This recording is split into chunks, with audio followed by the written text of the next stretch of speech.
Hey guys, welcome back to my channel. ఈరోజు Sunday special వచ్చేసి restaurant స్టైల్లో mutton juicy మండిని చాలా ఈజీగా అలాగే చిన్న చిన్న టిప్స్తో ఎలా ప్రిపేర్ చేసుకోవాలో చూపించేస్తాను. ముందుగా ఒక హాఫ్ కిలో మటన్ని తీసుకొని బాగా క్లీన్ చేసుకొని కుక్కర్లోకి యాడ్ చేసుకొని కొద్దిగా సాల్ట్ అలానే కాస్త పసుపును కూడా యాడ్ చేసి 1 కప్పు వాటర్ని యాడ్ చేసి 4 to 5 విజిల్స్ వచ్చేంత వరకు లో ఫ్లేమ్లో కుక్ అవనిద్దాం.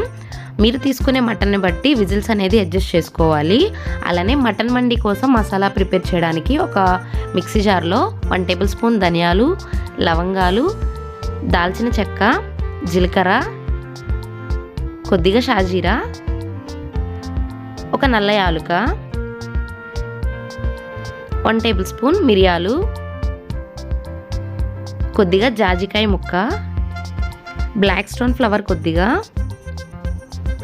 యాలుకలు, ఒక చిన్న సొంటి ముక్కను కూడా యాడ్ చేసుకొని ఫైన్ పౌడర్ అయ్యేంత వరకు గ్రైండ్ చేసుకోవాలి.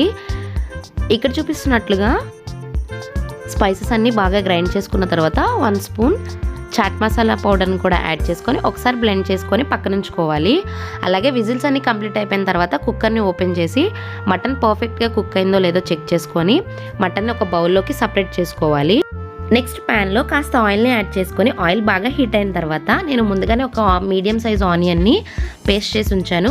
ఆనియన్ పేస్ట్ని కూడా యాడ్ చేసుకొని పచ్చివాసన పోయేంత వరకు ఫ్రై చేసుకున్న తర్వాత ఫ్రెష్గా దంచి పెట్టుకున్న అల్లం వెల్లుల్లి పేస్ట్ని కూడా యాడ్ చేసుకొని కాస్త ఫ్రై అయిన తర్వాత ఒక హాఫ్ అన్ అవర్ పాటు వేడి నీళ్ళలో జీడిపప్పు బాదం పప్పు నానబెట్టుకొని పేస్ట్ చేసి ఉంచాను.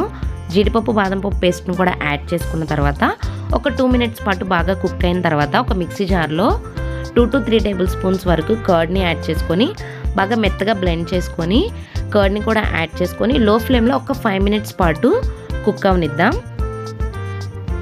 ఈ పేస్ట్ అంతా బాగా కుక్ అయిపోయిన తర్వాత టేస్ట్ తగినట్లుగా సాల్ట్, అలానే అసలు మనం కారమే యూజ్ చేయట్లేదు కాబట్టి కాస్త చిల్లీ ఫ్లేక్స్, మనం ముందుగానే ప్రిపేర్ చేసి పెట్టుకున్న మండి మసాలా ఒక 2 టేబుల్ స్పూన్స్ వరకు యాడ్ చేసుకొని మసాలా మొత్తం పచ్చివాసన పోయేంత వరకు ఒక 5 మినిట్స్ పాటు లో ఫ్లేమ్లో బాగా ఫ్రై చేసుకున్న తర్వాత మనం ముందుగానే కుక్ చేసి పెట్టుకున్న మటన్ని యాడ్ చేసుకోవాలి. మటన్ ముందుగానే బాగా కుక్ అయింది కాబట్టి ఎక్కువ టైం అయితే తీసుకోదు. ఒక 2 to 3 మినిట్స్ పాటు లో ఫ్లేమ్లో మూత పెట్టుకొని పర్ఫెక్ట్గా కుక్ అవనిద్దాం. ఒక 3 మినిట్స్ పాటు బాగా కుక్ అయిన తర్వాత లిడ్ ఓపెన్ చేసి చూస్తే కంప్లీట్గా ఆయిల్ అయితే కర్రీలోంచి రిలీజ్ అవుతుంది కాబట్టి కర్రీ పర్ఫెక్ట్గా కుక్ అయినట్టే. అండ్ ఫైనల్గా 1 టేబుల్ స్పూన్ ఫ్రెష్ క్రీమ్ని కూడా యాడ్ చేసుకోవాలి. ఫ్రెష్ క్రీమ్ లేని వాళ్ళు పాల మీద మీగడని కూడా యూస్ చేయొచ్చు. ఒకసారి బాగా మిక్స్ చేసుకున్న తర్వాత చీజ్ స్లైసెస్ని యాడ్ చేసుకోండి. స్లైస్ లేని వాళ్ళు క్యూబ్స్ అయినా యాడ్ చేసుకోవచ్చు, లేదా చీజ్ కంప్లీట్గా హెవీ అనిపించిన వాళ్ళైతే అవాయిడ్ చేయొచ్చు. బట్ చీజ్ కూడా యాడ్ చేస్తే టేస్ట్ అయితే చాలా బాగుంటుంది.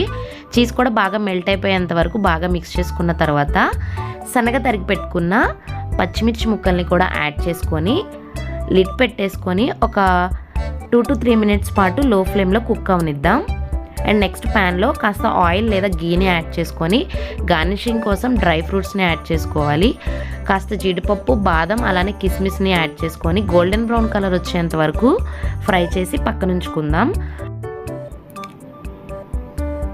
నెక్స్ట్ అదే ప్యాన్లో కాస్త ఆయిల్ని యాడ్ చేసుకొని సన్నగా తరిగి పెట్టుకున్న 1 మీడియం సైజ్ ఆనియన్ని యాడ్ చేసుకొని లో ఫ్లేమ్లో గోల్డెన్ బ్రౌన్ కలర్ అయ్యేంత వరకు పర్ఫెక్ట్గా ఫ్రై చేసుకోవాలి. బ్రౌన్ ఆనియన్స్ బాగా ఫ్రై అయిపోయిన తర్వాత పక్కన కుక్ అవుతున్న కర్రీలోకి కాస్త బ్రౌన్ ఆనియన్స్ని యాడ్ చేసుకొని స్టవ్ అనేది ఆఫ్ చేసి కర్రీ పక్కన ఉంచుకుందాం. నెక్స్ట్ రైస్ కోసం సన్నగా తరిగి పెట్టుకున్న 1 ఆనియన్ని యాడ్ చేసుకొని లైట్ పింకిష్ కలర్ వచ్చేంత వరకు బాగా ఫ్రై చేసుకోవాలి. 1 టేబుల్ స్పూన్ ఫ్రెష్గా దంచి పెట్టుకున్న అల్లం వెల్లుల్లి పేస్ట్ని కూడా యాడ్ చేసుకొని కాస్త ఫ్రై అయిన తర్వాత మనం ముందుగానే ప్రిపేర్ చేసుకున్న మసాలా పౌడర్ని 2 టేబుల్ స్పూన్స్ వరకు యాడ్ చేసుకొని పచ్చివాసన పోయేంత వరకు బాగా ఫ్రై అయిన తర్వాత మనం ముందుగానే మటన్ని కుక్ చేసి పెట్టుకున్న మటన్ స్టార్చ్ వాటర్ ఉన్నాయి కదా, అది రైస్ కుక్ అవ్వడానికి యూజ్ అవుతుంది.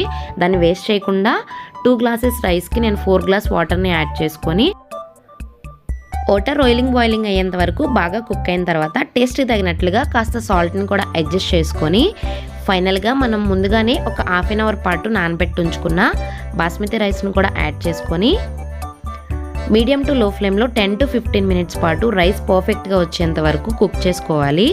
రైస్ పర్ఫెక్ట్గా కుక్ అయిన తర్వాత మనం ముందుగానే ఫ్రై చేసి ఉంచుకున్న బ్రౌన్ ఆనియన్స్ అలాగే డ్రై ఫ్రూట్స్ని యాడ్ చేసుకొని స్టవ్ ఆఫ్ చేసుకోవడమే. అండ్ ఫైనల్గా రెస్టారెంట్ స్టైల్లో మటన్ జ్యూసీ మండి అయితే రెడీ అయిపోయిందనమాట. అండ్ నేను చాలా సర్చ్ చేసి అయితే ఈ రెసిపీని ట్రై చేశాను. అండ్ తప్పకుండా మీకు కూడా నచ్చుతుంది అనుకుంటున్నాను. వీడియో కాస్త లెందీ అయినా సరే స్టెప్ బై స్టెప్ ఫాలో అవుతూ మీరు తప్పకుండా ఈ రెసిపీని ట్రై చేసి టేస్ట్ చేసి మీకు ఎలా వచ్చిందో నా కామెంట్ సెక్షన్లో కామెంట్ చేయండి. అండ్ సర్వ్ చేసేద్దాం. అండ్ ఒక ప్లేట్లో ఒక లేయర్గా రైస్ని స్ప్రెడ్ చేసుకొని మనం ముందుగానే ప్రిపేర్ చేసుకున్న మటన్ జ్యూసీ కర్రీని కూడా యాడ్ చేసుకొని డ్రై ఫ్రూట్స్ అండ్ అలానే brown onions and lemon and ఆనియన్తో సర్వ్ చేస్తే టేస్ట్ అయితే అచ్చం రెస్టారెంట్లో చేసినట్టే ఉంటుంది. అండ్ నేను చాలా డేస్ తర్వాత ఈ లాంగ్ వీడియో అనేది పోస్ట్ చేస్తున్నాను. అండ్ తప్పకుండా ప్రతి ఒక్కరు చూస్తారని అనుకుంటున్నాను. అండ్ ఈ వీడియో కనుక నచ్చినట్లయితే ప్లీజ్ లైక్ చేయండి, షేర్ చేయండి. ఇలాంటి మరెన్నో ఇంట్రెస్టింగ్ రెసిపీస్ కోసం సబ్స్క్రైబ్ చేసుకోండి.